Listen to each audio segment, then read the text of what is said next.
నేను ఎప్పుడు ఏది రివ్యూ చెప్పలేదు, కానీ కాంతార మూవీ చూసి వచ్చిన తర్వాత రివ్యూ చెప్పాలనిపించింది. మూవీ మాత్రం హైలైట్, వేరే లెవెల్ అంతే. ఫస్ట్ లో ఇంట్రడక్షన్ సీన్ ఉంటుంది, గూజమ్స్ వస్తాయి.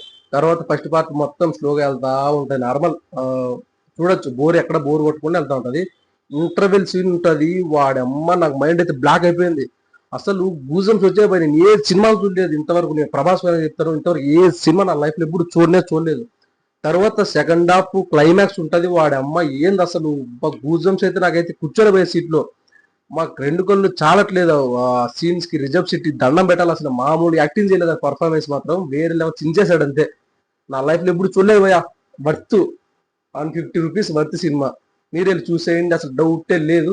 మంచి ఎక్స్పీరియన్స్ చేస్తారు థియేటర్ చూసేలాంటి మూవీ. ఓకేనా, వెళ్ళండి చూసి గుద్దేయండి. అట్లే మామూలు వెళ్ళే సినిమా మొత్తం సూపర్ ఉంది, వేరే లెవెల్ అంతే. క్లైమాక్స్ సీన్, ఇంటర్వెల్ సీన్ మాత్రం అస్సలు మిస్ అవ్వకండి. సూపర్ సూపర్ అంతే, వేరే లెవెల్. రిషబ్ శెట్టి మాత్రం, ఆయన కాంతార్ 1 చూశాను కానీ ఇది మాత్రం చాప్టర్ 1 వేరే లెవెల్. అసలు నేను ఏదో నార్మల్గా వెళ్దామని వెళ్ళా థియేటర్ కి. వెళ్ళిన తర్వాత చూసే క్లైమాక్స్ సీన్ కి అండ్ ఇంటర్వెల్ సీన్ మాత్రం నాకు మైండ్ బ్లాక్ అయిపోయింది అంతే. వెళ్ళండి, మీరు ఏం ఫిగర్ వాడకండి. సినిమా అయితే సూపర్ హిట్ డూపర్ గా ఉంది, మొత్తం సాటిస్ఫైడ్, ఫ్యామిలీతో వెళ్ళొచ్చు. Full satisfied movie. ఓకేనా, మీరు పెట్టే అమౌంట్ కి వర్త్. ఓకేనా, okay, by by, thank you.